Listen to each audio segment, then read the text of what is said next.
Wenn du das Gefühl hast, dass du zu emotional bist oder zu viel fühlst und du dich deswegen immer wieder fragst, was mit dir nicht stimmt, dann ist dieses Video heute für dich.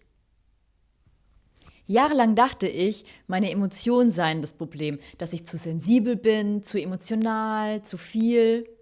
Bis ich verstanden habe, dass meine Gefühle mir nie zeigen wollten, dass mit mir etwas nicht stimmt. Sie wollten mir zeigen, dass etwas in meinem Leben nicht stimmt. Und wie ich das verstanden habe und warum das mein ganzes Leben verändert hat, das erzähle ich dir heute in diesem Video. Ich musste immer wieder an eine bestimmte Situation denken, in der ich mich mit meinem damaligen Freund gestritten hatte. Ich saß alleine auf meinem weißen Teppich, eigentlich fast genau hier, wo ich jetzt halt auch sitze. Und ich habe Rotz und Wasser geweint. Ich war komplett überfordert mit dem, was ich in dem Moment gefühlt habe. Ich habe mich nicht verstanden gefühlt, nicht gesehen, allein gelassen. Und ich weiß auch nicht mehr genau, worum es in dem Streit ging, aber ich weiß noch ganz genau, dass dieses Gefühl des Schmerzes unglaublich mächtig war. Und ich wollte einfach nur, dass dieses Gefühl aufhört. So damals habe ich über mich geglaubt, dass ich meine Gefühle so nicht haben darf, dass das überhaupt nicht okay ist, dass ich perfekt reagieren muss, perfekt sein muss, sonst werde ich letztendlich verlassen. Und gleichzeitig war da dieses starke Gefühl, warum ist das denn so extrem bei mir? Warum bin ich so emotional? Und vielleicht kennst du das auch, dass du etwas fühlst und dein erster Impuls nicht ist, deinem Gefühl zu vertrauen, sondern dich selbst in Frage zu stellen. Ja, und ich habe mich damit immer falsch gefühlt, nicht nur in der Beziehung, sondern eigentlich grundsätzlich. Ich habe irgendwann auch immer mehr gemerkt, dass das nicht nur in meiner Beziehung so ist. Das hat sich genauso in meinem Job gezeigt, immer dann, wenn ich gespürt habe, dass etwas für mich halt nicht stimmt. Habe ich meine negativen Emotionen zum einen verurteilt, statt sie richtig zu deuten und weggedrückt.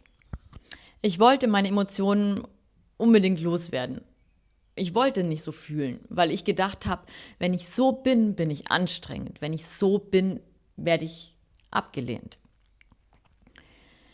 Und ich habe mich angepasst, ich habe mich kleiner gemacht, ich habe mein Gegenüber höher gestellt als mich selbst und ich habe alles versucht, um diese Intensität an Emotionen in mir wegzubekommen. Kontrolle, Anpassung, Funktionieren. Und ja, ich habe meine Emotionen auch lange, lange unterdrückt und weggedrückt, bis es irgendwann halt bei mir komplett rausgebrochen ist. Dass ich angefangen habe zu verstehen, dass nicht meine Emotionen das Problem sind, kam nicht an einem einzelnen Punkt.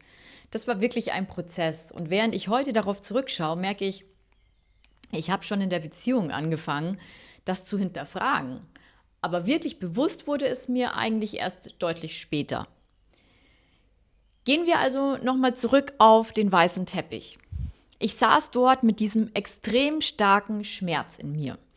Und statt zu erkennen, okay, diese Situation tut mir nicht gut und deswegen tut es so weh, habe ich daraus gemacht, mein Schmerz ist nicht normal, mit mir stimmt etwas nicht.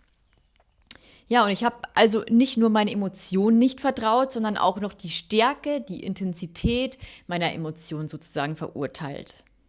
Und genau dadurch bin ich lange in dieser Schleife geblieben. Je stärker also meine Emotionen, desto überzeugter war ich, dass diese nicht in Ordnung ist. So, und jetzt kommt der Knackpunkt. Meine Emotionen waren nie falsch. Sie waren ein Signal. Nicht ein Signal, dass ich falsch bin, sondern ein Signal, dass was in meinem Leben nicht stimmt. Und ich habe dieses Signal jahrelang komplett falsch übersetzt. Wenn du deine Hand auf eine heiße Herdplatte legst und Schmerz spürst, würdest du ja auch nicht sagen, der Schmerz ist das Problem. Dabei will dir der Schmerz nur zeigen, dass etwas nicht stimmt. Mit meinen Emotionen habe ich genau das gemacht. Ich habe gedacht, das Problem sind meine Emotionen. Und heute sehe ich darin etwas komplett anderes. Meine Emotionen waren nie das Problem. Sie waren immer nur der Versuch, mir zu zeigen, schau hin, hier stimmt für dich etwas nicht und nicht mit mir stimmt etwas nicht. Ja, und wenn du dich darin wiedererkennst, dann schreib mir das doch auch gerne mal unten in die Kommentare. Das wird mich nämlich wirklich interessieren. Vielleicht kennst du dieses Gefühl, dass deine Emotionen zu viel sind. oder dass du dich zusammenreißen musst, damit du okay bist für andere. Aber merk dir eins, deine Emotionen sind nie das Problem. Sie sind nicht da, um dich zu ärgern, sie sind da, um dich zu informieren. Und wenn du sie ständig wegdrückst, werden sie nicht weniger, sie werden lauter. Und zwar nicht, weil mit dir etwas nicht stimmt, sondern weil sie gesehen werden wollen. Und ich denke, das ist genau der wichtigste Perspektivwechsel. Nicht, wie werde ich weniger emotional, sondern was wollen mir meine Emotionen eigentlich sagen und wie lerne ich damit umzugehen? Denn deine Emotionen wollen dir nicht sagen, dass mit dir etwas nicht stimmt, sie wollen dir immer zeigen, dass irgendwo in deinem Leben etwas nicht stimmt. Ja, und in dem Moment, in dem du aufhörst, gegen deine Emotionen zu kämpfen, entsteht etwas wirklich Wunderbares. Es entsteht automatisch mehr Verständnis für dich selbst, mehr innere Sicherheit und auch mehr Klarheit darüber, was du wirklich brauchst und möchtest. Und du fängst automatisch an, du selbst zu sein und auch Grenzen zu setzen. Wenn du dich in dem, was ich erzählt habe, wiedererkennst und du spürst, dass du Unterstützung brauchst, dann melde dich bei mir für ein 1:1 Coaching. Ich begleite dich dabei, Sicherheit im Umgang mit deinen Emotionen zu erlangen. Den Link dazu findest du unten in der Beschreibung. Ja, und wenn dir mein Video gefallen hat, dann lass mir gerne einen Daumen hoch da und abonniere meinen Kanal, damit du kein neues Video mehr verpasst.